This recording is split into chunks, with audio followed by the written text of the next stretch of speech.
Muy buenas noches a todos los presentes. Gracias a la doctora Yolima por su presentación y vamos a ver qué tanto podemos compartir esta noche con ustedes.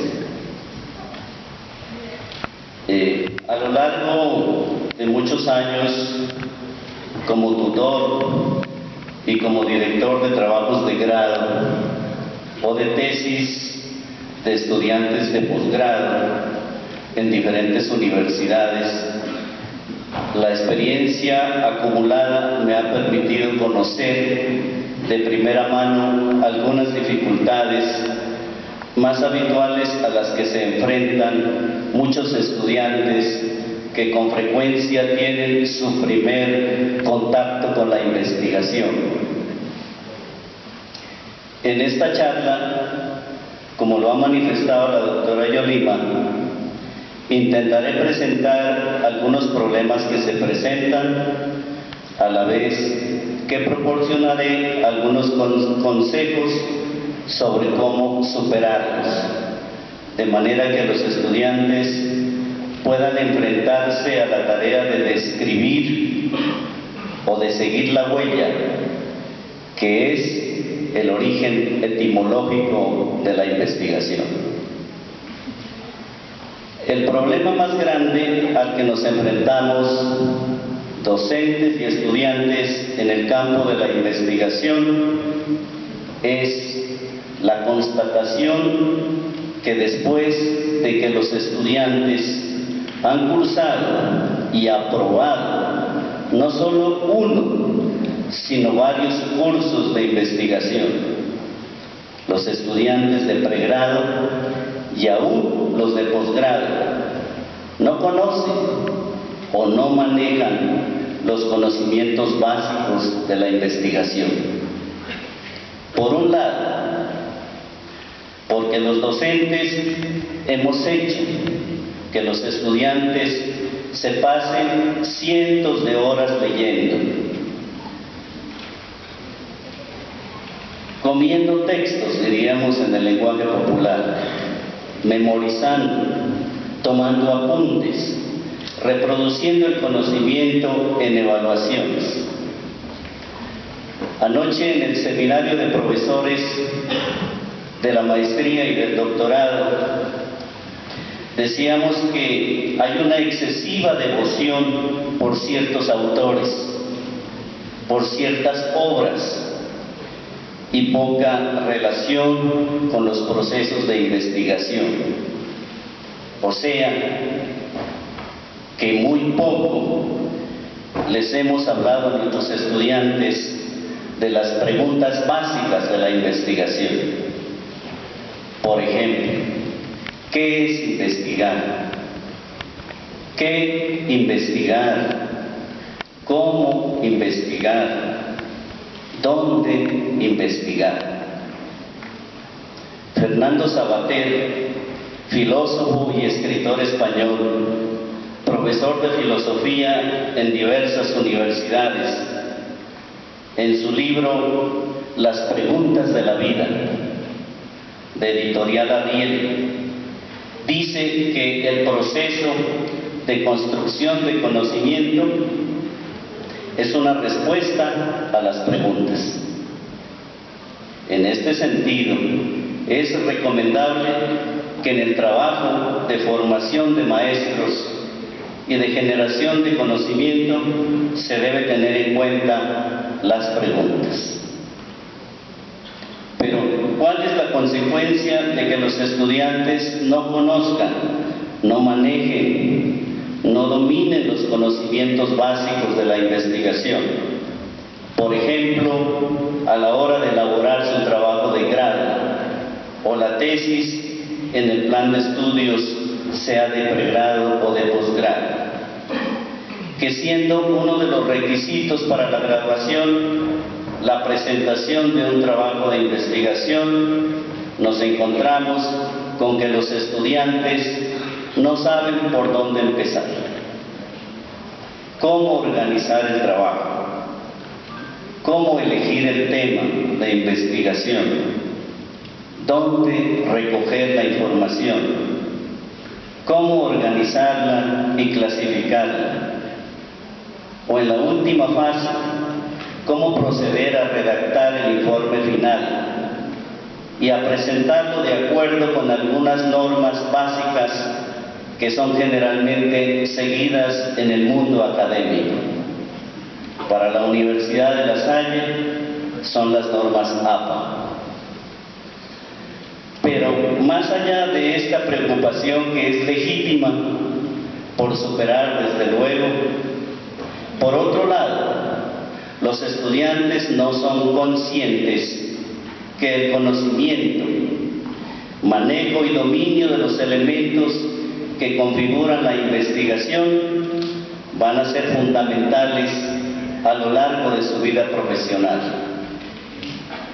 ya que en la práctica diaria van a tener que enfrentarse constantemente a la necesidad de aplicar algunos de los elementos que configuran la investigación y que ahora estamos presentando en esta charla. Tendrán que realizar y presentar informes, estudios y evaluaciones, en fin, trabajos que con un conocimiento adecuado de las fases y desarrollos de la investigación serán exitosos en la medida que se esfuercen por ser lógicos, rigurosos, metódicos, organizados y sistemáticos, que son las características del trabajo científico. Ante el carácter científico de los trabajos, se puede aplicar algunos de los criterios sugeridos por Umberto Eco, semiólogo y escritor italiano, doctor honoris causa por 25 universidades de todo el mundo, entre ellas la Complutense de Madrid, la de Tel Aviv, la Universidad Libre de Berlín, en una obra que es muy recomendable, titulada ¿Cómo se hace una tesis? Técnicas y procedimientos de estudio, la investigación y la escritura. Según Umberto Eco, la investigación es científica cuando se ocupa de un objeto reconocible y definido, no solo para el investigador, también para la sociedad, la academia y las instituciones donde se genera y desarrolla la investigación. Por otra parte, es necesario que la investigación aporte sobre el objeto de estudio novedades o que se revise desde perspectivas diferentes el conocimiento precedente y existente hasta ese momento. La investigación tiene que incluir un componente claro de utilidad para los demás investigadores en particular y para la sociedad en general. En definitiva, se trata de aplicar en las investigaciones los elementos que determinan su carácter científico, para lo cual es útil identificar problemas claramente definidos y socialmente compartidos que tengan fundamentos en la realidad.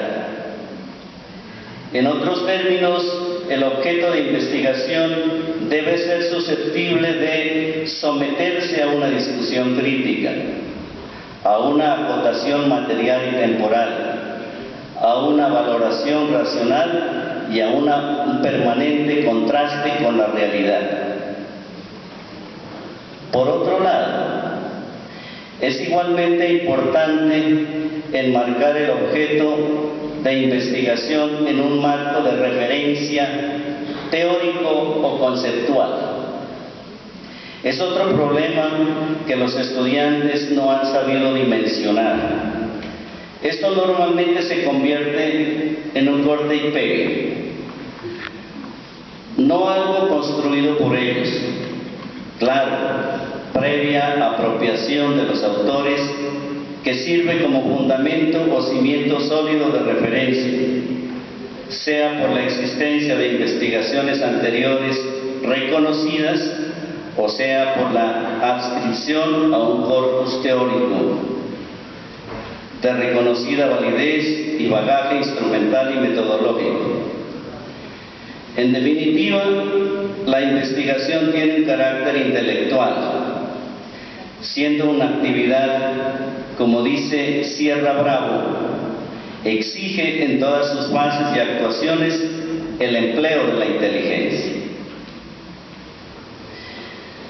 Al mismo tiempo, los investigadores deben esforzarse en proponer soluciones originales, factibles, asequibles y pertinentes a los problemas planteados en la presentación de sus trabajos de investigación, sometiendo en la medida de lo posible a prueba, crítica o debate estas soluciones en concordancia con los requisitos de los métodos que normalmente se aplican en el campo de estudio al que se adscribe o en el que se enmarca la investigación. Aquí hay otro problema. Los estudiantes dicen etnografía, investigación-acción, investigación tipo estudio de casos, y uno como tutor le pregunta ¿por qué?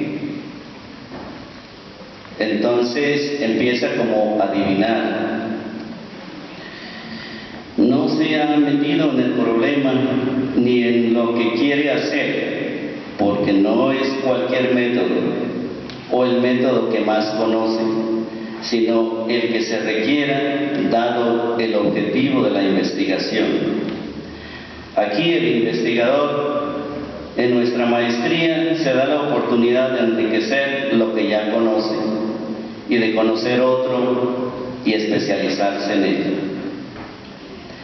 También es recomendable que los resultados finales a los que se llegue al final del proceso de investigación, que se hallarán reflejados en las conclusiones del documento o informe que se entregue, representan una contribución al conocimiento de la realidad sobre la que se ha investigado, sea por suponer un avance en una comprensión más exacta del objeto de estudio, sea por la negación fundada de la validez de investigaciones precedentes o de argumentos tenidos como irrefutables, sea por la utilización de nuevas fuentes y documentos que aportan datos que revolucionan el estado del arte sobre el tema abordado, o por el empleo de técnicas, métodos o instrumentos que brindan perspectivas novedosas o profundizan en aspectos considerados hasta ese momento como periféricos y que se transforman en revelaciones centrales.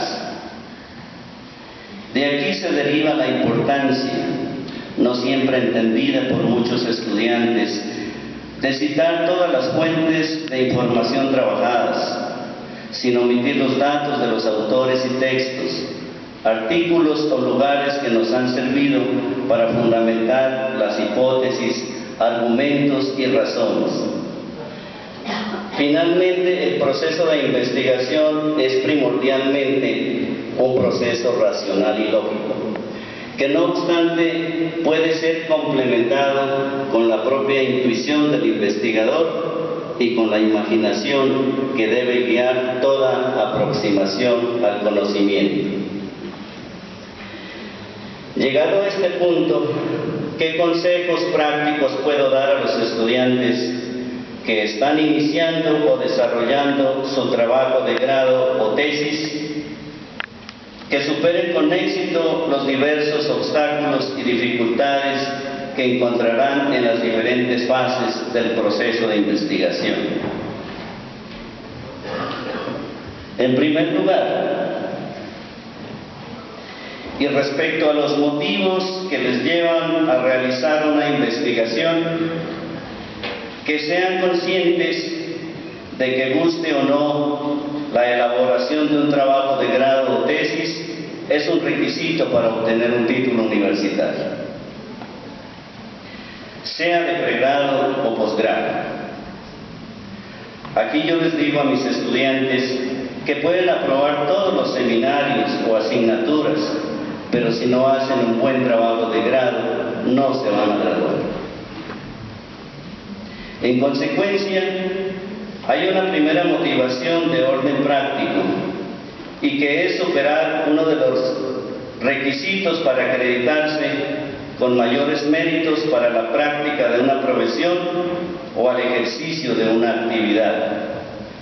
Además, y no menos relevante, el trabajo de investigación persigue una finalidad formativa personal.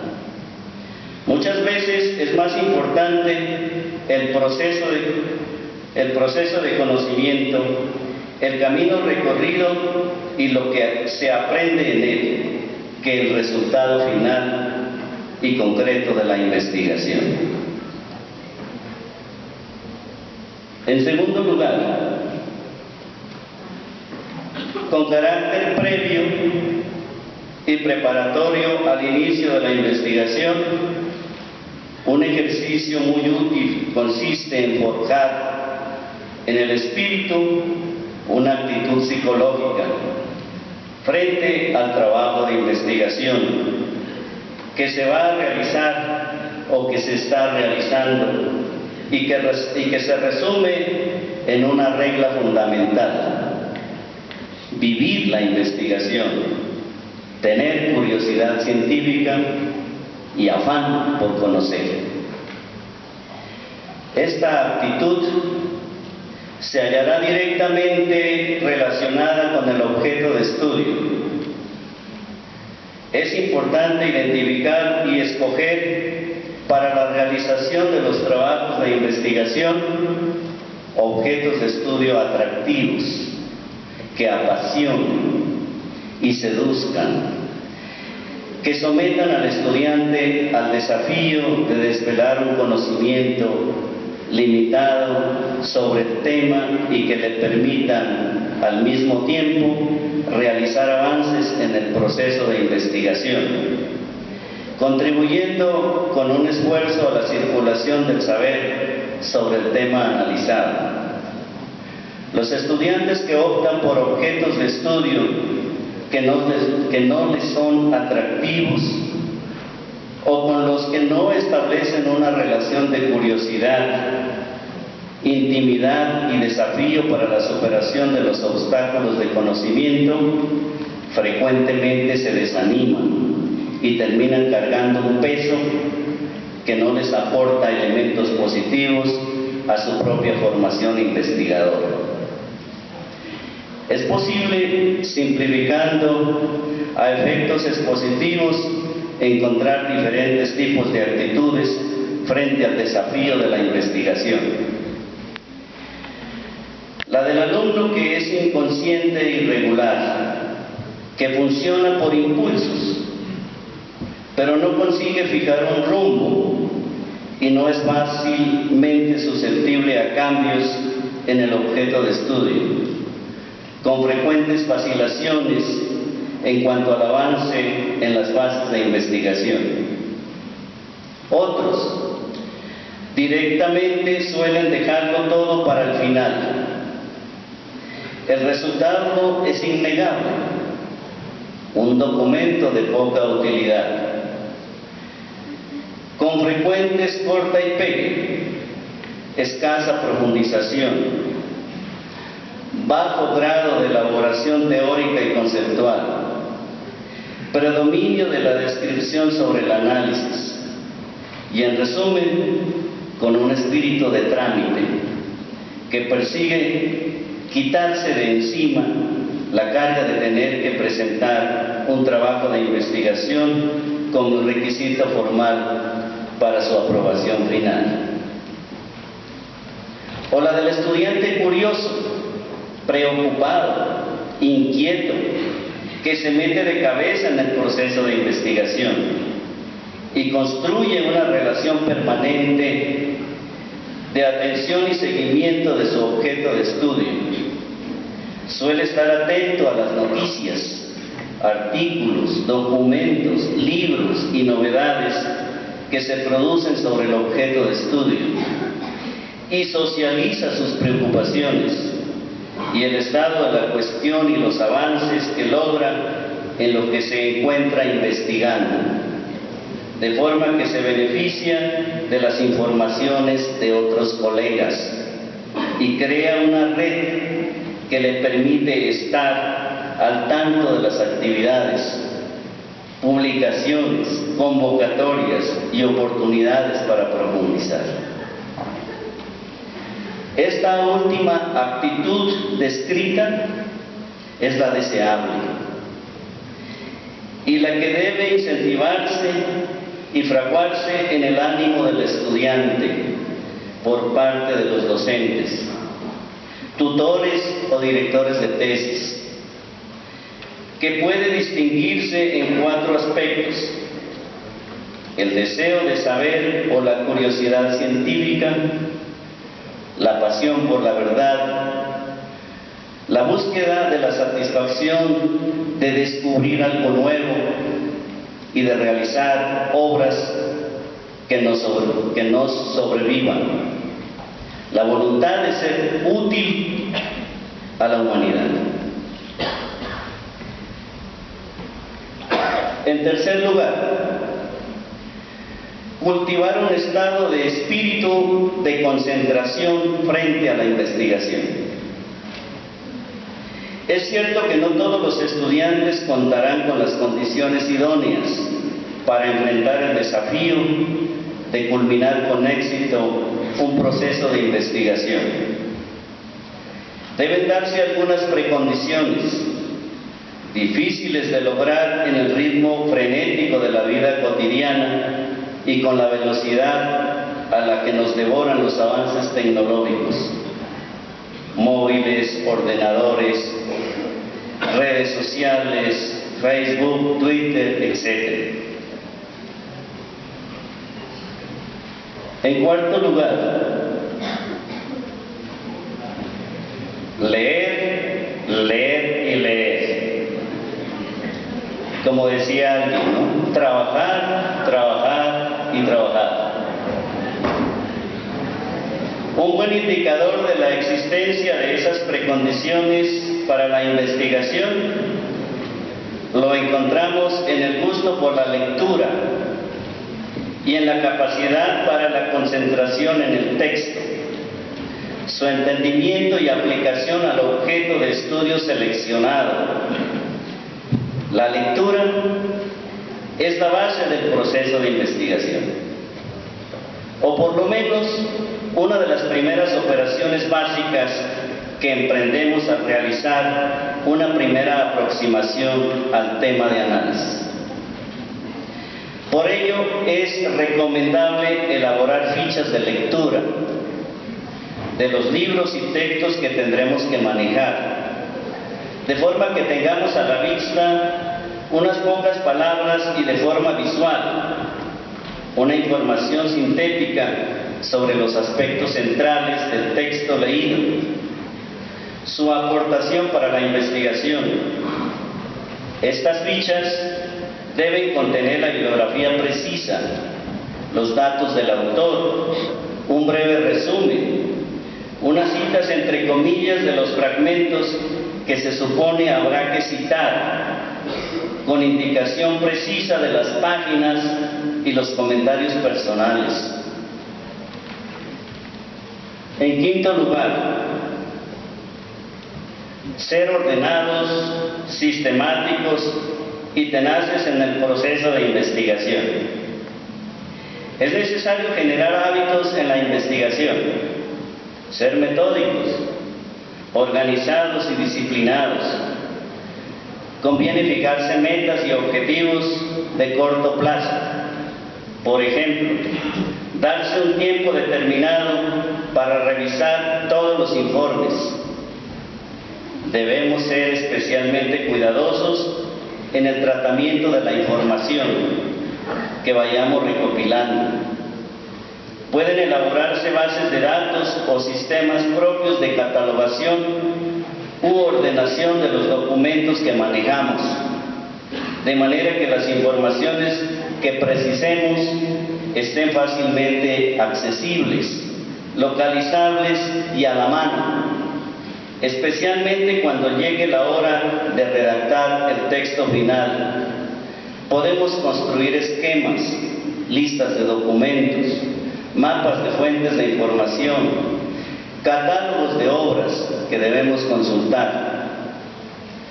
Como bien lo afirma Sierra Bravo, la investigación científica no surge en el vacío, sino que ha de partir del conocimiento científico precedente y de modo especial del que se refiere al campo y tema de investigación elegidos.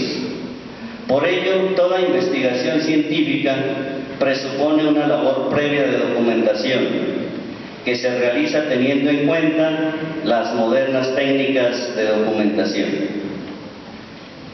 Sexto,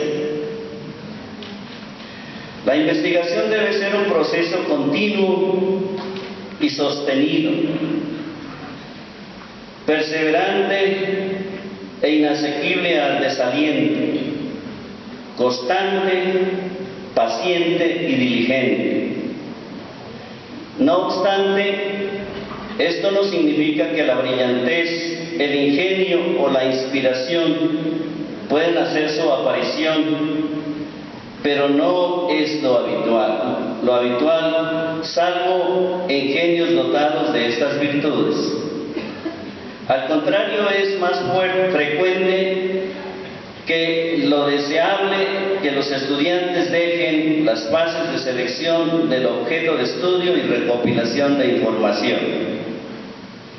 Hay que empezar a trabajar desde el primer día. Un buen consejo es escribir desde el principio, aunque parezca que se escriben tonterías. Escribir cuesta, es un ejercicio que requiere práctica, habilidad y resistencia. Si se permite la metáfora, elaborar y redactar un trabajo final de investigación o una tesis es como correr una maratón.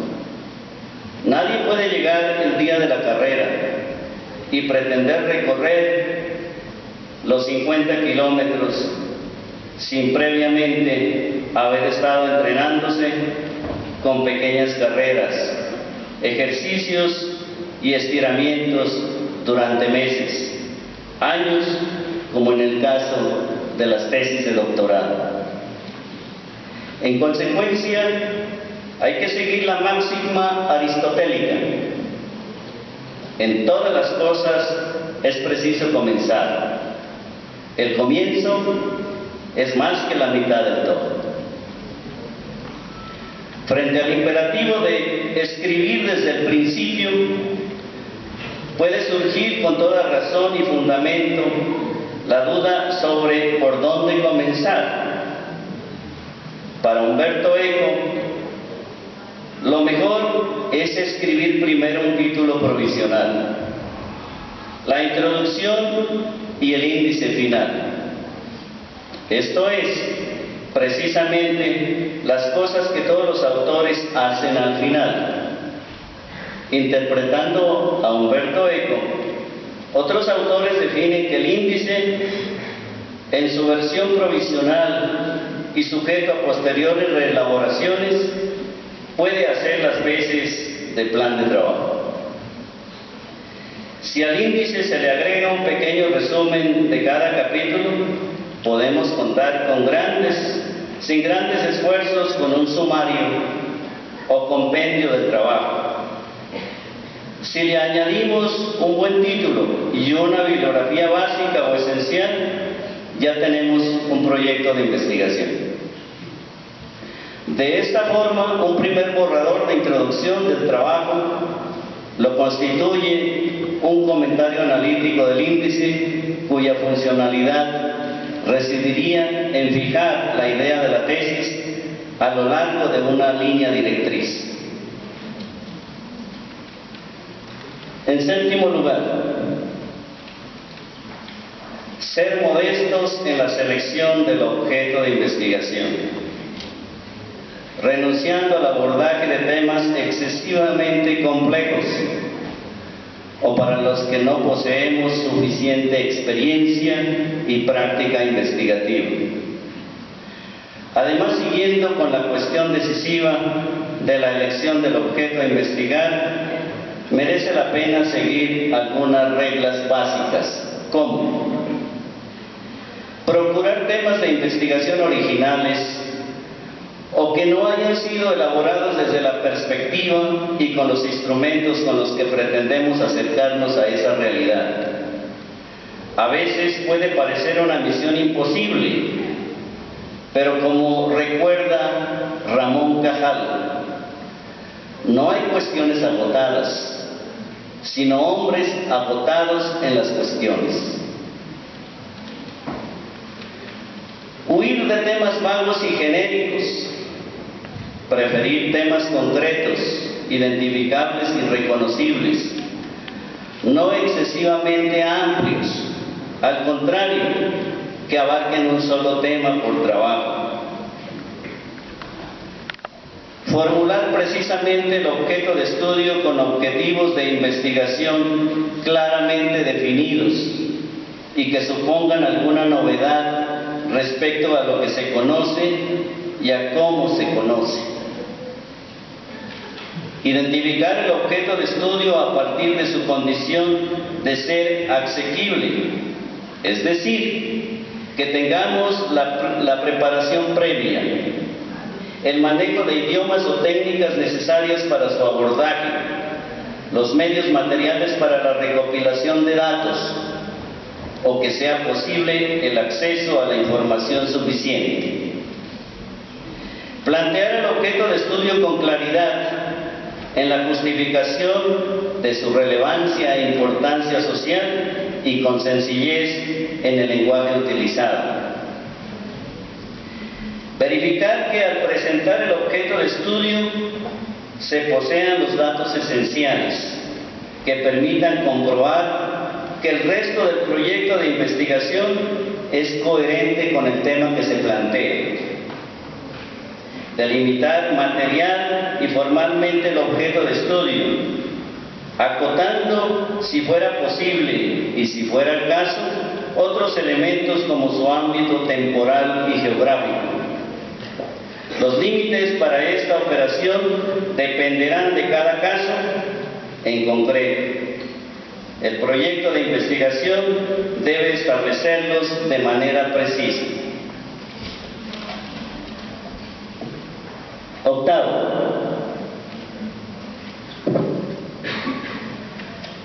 ser muy cuidadosos con los aspectos formales y estilísticos del documento o tesis final.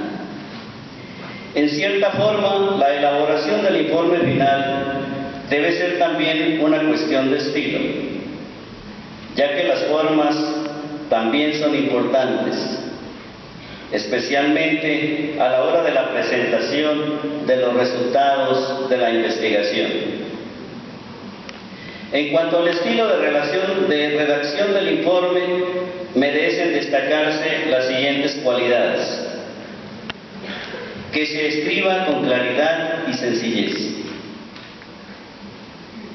que se prime la sinceridad y honestidad intelectual del autor y la humildad a la hora de presentar los avances realizados o al contestar la dificultad de realizar hallazgos relevantes,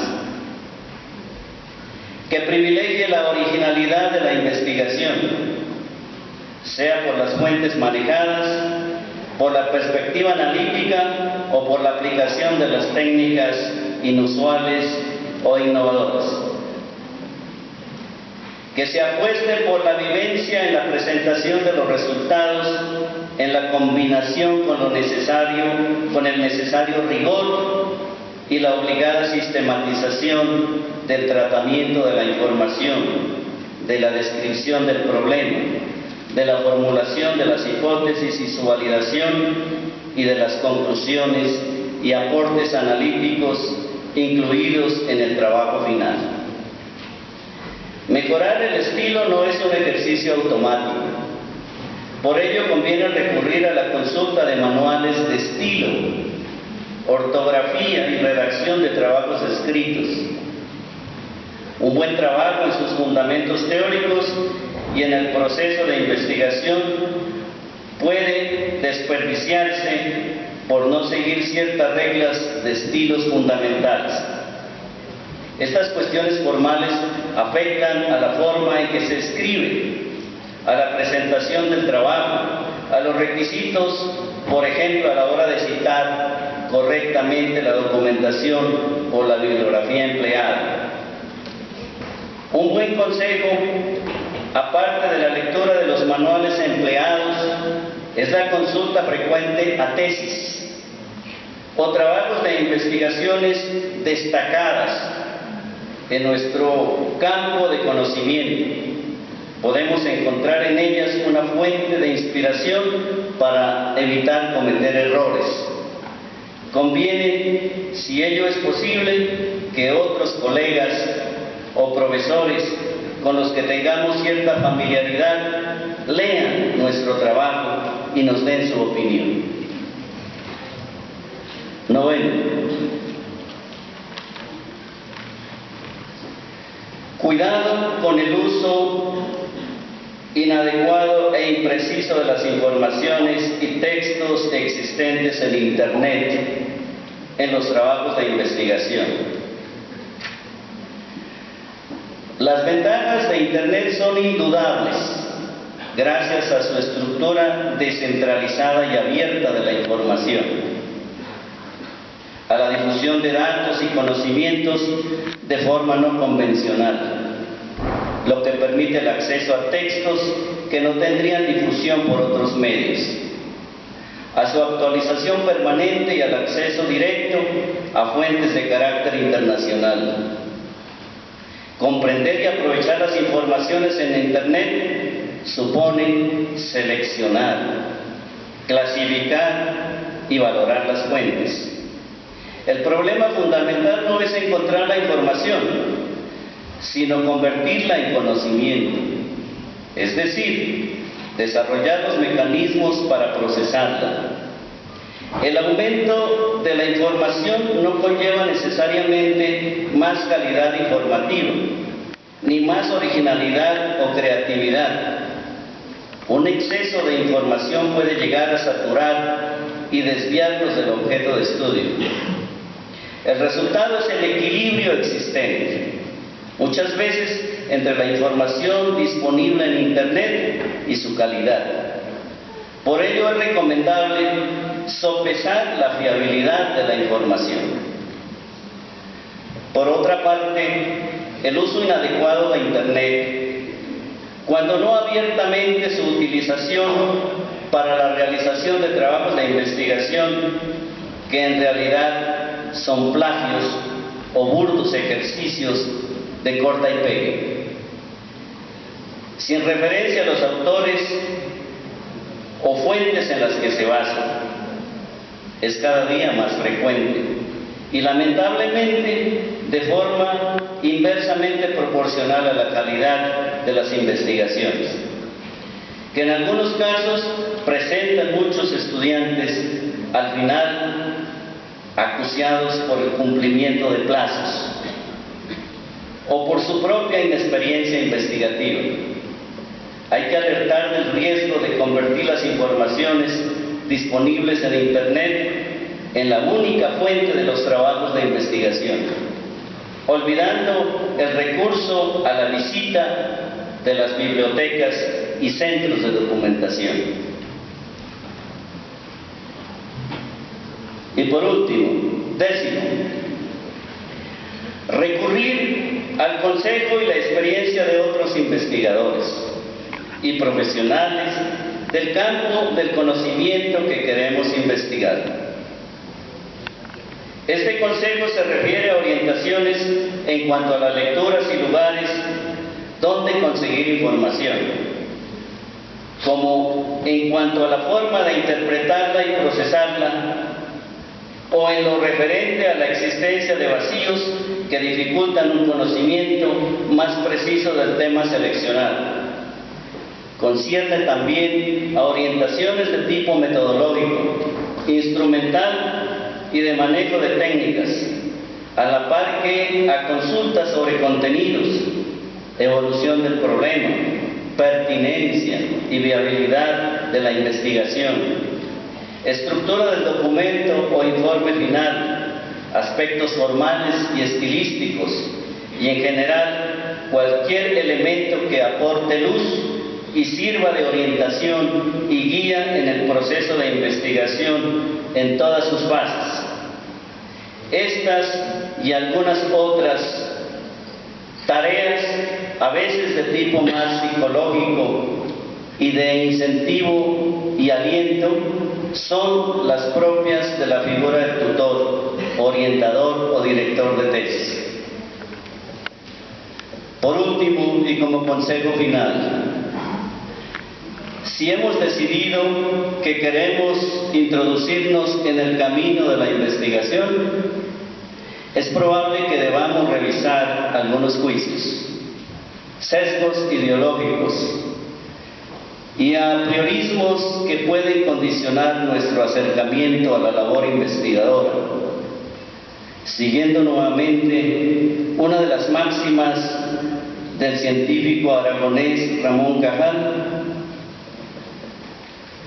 abro comillas: limpiar la mente de prejuicios y de imágenes ajenas, hacer el firme propósito de ver y juzgar por nosotros mismos, como si el objetivo hubiera sido creado expresamente para regalo y deleite de nuestro intelecto.